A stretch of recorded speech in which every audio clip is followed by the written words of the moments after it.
부활의 선지자는 이제 하나님의 사자로부터 금 등잔 때와 그리고 감람나무의 이 환상에 대한 해석을 듣고 오늘 이어서 날아가는 두루마리 환상과 그리고 한 여인이 에바에 갇혀서 신할 땅으로 옮겨지는 그러한 환상을 보게 되어집니다. 특별히 오늘 본문의 이 두루마리는 날아가는 이 두루마리는 하나님의 말씀을 상징합니다. 말씀이 두루마리에 기록되어 있었기 때문에 그렇습니다. 근데 이 두루마리가 날아가면서 그 말씀에 기록된 그 두루마리에 기록된 말씀을 통해서 이 날아가는 두루마리가 이 하나님의 심판을 저주를 선포하고 있는 것이에요. 시편 147편 15절 말씀에 보면 그의 명령을 땅에 보내시니 그 말씀이 속히 달리는도다라고 말씀을 하세요. 그러니까 두루마리를 통해서 하나님의 말씀이 담겨져 있는 그 두루마리가 하나님의 명령을 수행하는데 달려가고 날아가고 그러면서 그 땅에 이 말씀대로 심판하시는 그러한 일이 있게 된다는 것이에요. 하나님의 말씀이 때로는 그 말씀에 순종하고 따르는 자들에게는 축복이지만 그러나 그 말씀을 이행하지 아니하고 거역하는 자들에게는 그 말씀 자체가 그들을 정죄하고 심판하는 도구가 된다는 것입니다. 그러나 중요한 것은 하나님의 말씀은 오늘 우리에게 살리기 위해서 주시는 말씀이지 죽으라고 주시는 말씀이 아니라는 거예요. 그러니까 다시 말하면 구약의 율법의 말씀은 이스라엘 백성들을 살리기 위해서 그들에게 복 주시기 위해서 주셨던 말씀이에요. 그러나 그 말씀을 대로 행하지 않기 때문에 그 말씀으로부터 벗어났기 때문에 복을 볼 수 없게 되는 거죠. 시편 1편에 얘기하는 것처럼 복 있는 자는 주의 말씀을 주야로 묵상해서 그 말씀에 뿌리를 내리고 시냇가에 심은 나무처럼 늘 은혜를 공급받고 축복을 공급받고 살아가는 자들이에요. 그러나 말씀을 벗어난 자들, 죄인의 길, 악인의 길, 오만한 자의 자리에 앉는 그 자리는 복이 없는 자리예요. 그러니까 하나님께서 주신 그 룰대로 행하지 않았을 때 그것은 빈 껍데기만 남는 그저 바람에 나는 겨와 같은 인생이 되고 마는 것이에요. 그리고 또 중요한 것은 하나님의 백성으로 하여금 이 말씀을 주신 것은 하나님의 백성으로 하여금 천국 백성으로 하나님의 백성으로 살아갈 수 있도록 살아가게 하기 위한 말씀을 주신 거예요. 그 말씀은 그들에게 복을 주시기 위해서 주시는 말씀인데 그 말씀이 도리어 인간의 타락한 본성을 그대로 드러내주는 말씀이 돼요. 말씀대로 행하면 은혜를 받고 복을 받지만 말씀을 벗어나기 시작하면 말씀을 지킬 수 없는 인간의 본성을 그대로 드러내주기 때문에 그것을 통해서 우리는 하나님의 구원, 은혜를 구할 수밖에 없는 존재가 되는 거죠. 죄인일 수밖에 없다라는 것을 말씀을 통해서 깨닫게 되는 거예요. 우리 인생이 죄인일 수밖에 없다. 그럼 교통법규가 있기 때문에 교통법규를 어기면 딱지를 끊기고 벌금을 내는 것처럼 법규가 없으면 아예 그게 죄가 되지 않는, 도리어 이 법규가 있는 것은 교통법규를 통해서 그것을 잘 질서 있게 지키는 자들을 안전하게 지키기 위한 법규가 되는 거예요. 그러니까 하나님의 말씀이 제약이 있는 것 같지만 그러나 모든 사람이 안전하게 그 제약을 지키면 함께 더불어 복되게 살게 되는 것이죠. 그러나 그것을 지키지 못했을 때 그때 우리의 존재 자체가 어떤 존재인가를 깨닫게 되는 거예요. 하나님의 말씀의 의를 이룰 수 있는 존재가 아무도 없구나. 그래서 말씀을 통해서 인간은 죄인인 것을 깨닫게 되고 그 죄인인 것을 깨닫는 인간은 하나님이 보내실 메시아를 갈망할 수밖에 없는 거예요. 그 인간의 죄성이 극에 달했을 때 하나님은 하나님의 아들 예수 그리스도를 이 땅에 보내십니다. 그리고 오신 메시아이신 예수님이 하나님의 말씀이 요구하는 의를 온전하게 행함으로 그 의를 완성시키세요. 십자가에서 죽으심으로 그 완성을 시키신 결과가, 그리고 그 완성하신 예수님의 그 구원의 역사가 무덤에서 부활하심으로 증거가 되어진 거예요. 그 죄가 다 사해졌음을, 그리고 그 죄가 없으심을 무덤에서 사망 권세에서 일어나시면서 예수님이 인정을 받으신 거예요. 다시 말하면 인간의 모든 죄를 담당하신 그 주님의 대속의 죽음의 사역이 완성되었음을 부활을 통해서 알려주신 것이죠. 여러분, 그러므로 우리는 우리의 죄를 지적하고 우리의 죄인인 것을 드러내는 이 말씀을 통해서 우리가 예수 그리스도께로 향해 가야 되는 거예요. 예수님만이 우리의 구원이시고 능력이신 줄로 믿습니다. 그래서 예수님은 말씀이신 거예요. 온전하게 하나님의 뜻을 이룬 하나님의 말씀 그 자체이신 것이죠.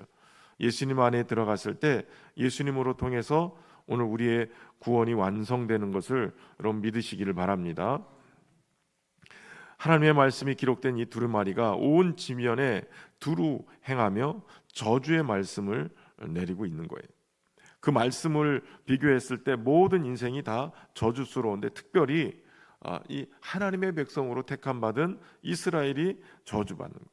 온 땅에 내리는 이 저주가 도둑질하는 자에게, 또 맹세하는 자에게 그것이 끊어지는 일이 일어난다는 거예요. 특별히 이 도둑질한다라는 것은 10계명 중에 이 5계명에서부터 10계명까지 이웃에 대한, 사람에 대한 도둑질, 나쁜 짓 행하는 것을 하나님의 말씀이 선포하는 거예요. 이렇게 도둑질하고 말씀대로 행하지 않은 것 끊어지게 하겠다. 그리고 맹세하는 자는 1계명부터 4계명까지의 이 하나님에 대한 계명을 어긴 것에 대해서 끊어지게 하겠다라고 말씀하세요. 그리고 이 저주의 말씀이 악인의 집에 머물면서 그 집을 다 살을 것이다 라고 얘기해요. 이것은 심판의 불을 얘기하는 것이에요. 죄악을 다 제거하는, 그러한 소멸되게 만드는 그러한 것으로 심판하시겠다라고 말씀하시는 거죠. 그 심판이 결국 예수 그리스도가 십자가에서 죽으시는 하나님의 아들이실지라도 인류의 죄를 끌어안는 하나님의 심판 앞에 예수 그리스도도 죽음을 면치 못하는 그러한 엄청난 심판일 수밖에 없는 거예요.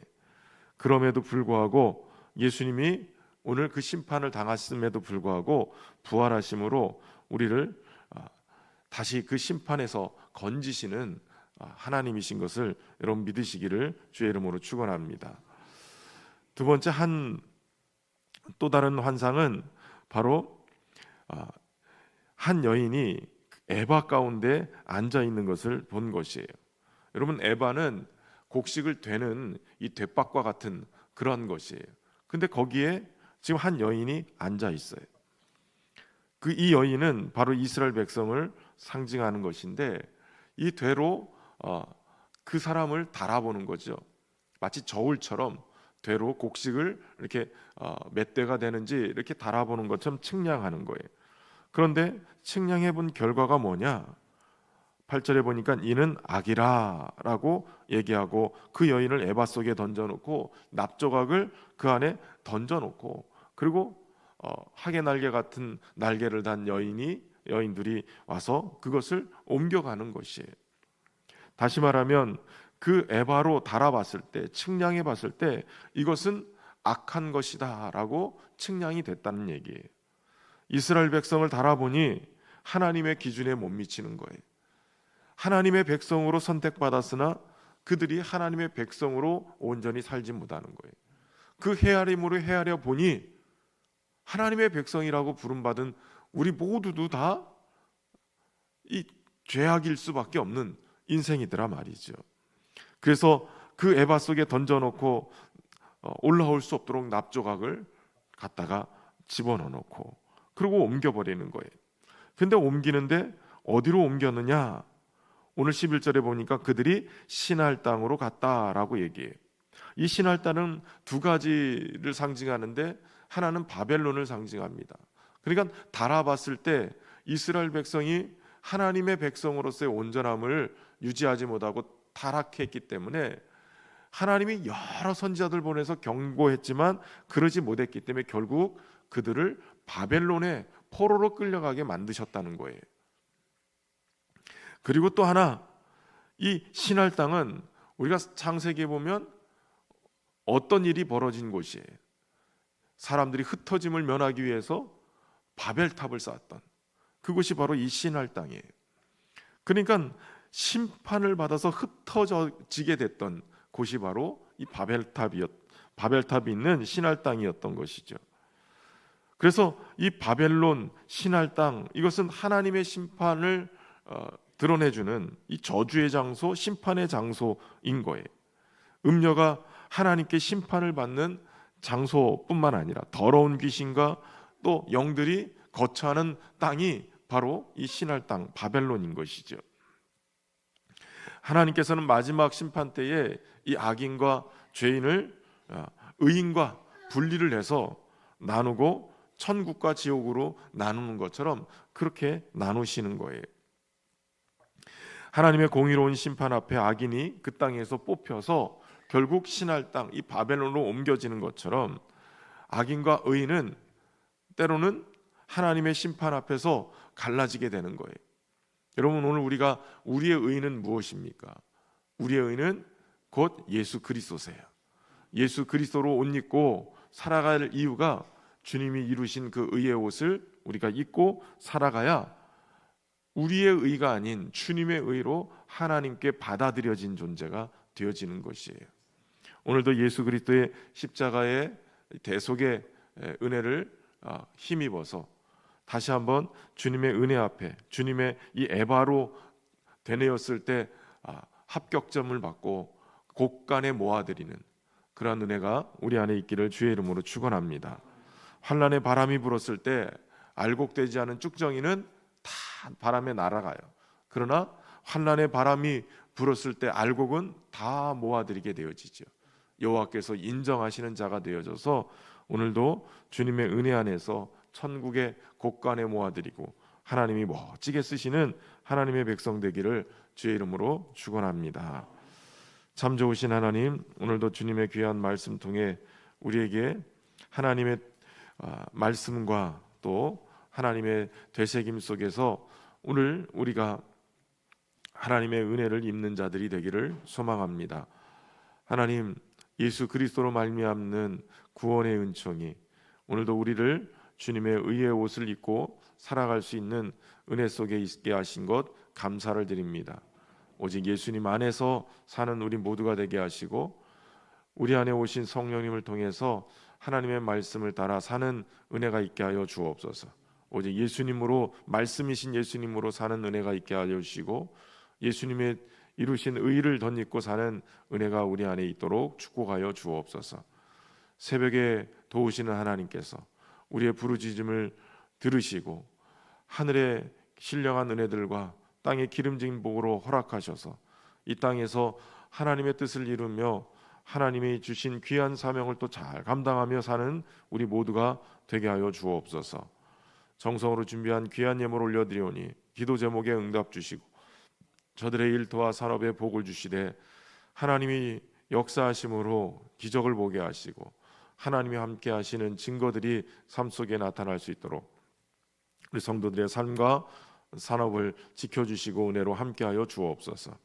우리의 다음 세대들이 믿음 안에서 멋지게 성장해 나갈 수 있도록 인도하여 주시고 특별히 우리의 가정들을 돌보셔서 하나님 은혜 안에서 건강하고 행복한 가정 일구고 하나님 다음 세대들을 멋지게 양육해내는 그러한 귀한 가정들 되게 하여 주옵소서. 오늘도 주의 평강 안에 우리와 함께 동행하여 주셔서 주님의 뜻을 이루며 사는 우리 모두가 될 수 있도록 은혜 베푸시기를 간절히 소망하며 예수님의 이름으로 기도하옵나이다. 아멘. 하늘에 계신 우리 아버지, 아버지의 이름을 거룩하게 하시며 아버지의 나라가 오게 하시며 아버지의 뜻이 하늘에서와 같이 땅에서도 이루어지게 하소서. 오늘 우리에게 일용할 양식을 주시고 우리가 우리에게 잘못한 사람을 용서해 준 것 같이 우리 죄를 용서하여 주시고 우리를 시험에 빠지지 않게 하시고 악에서 구하소서. 나라와 권능과 영광이 영원히 아버지의 것입니다. 아멘.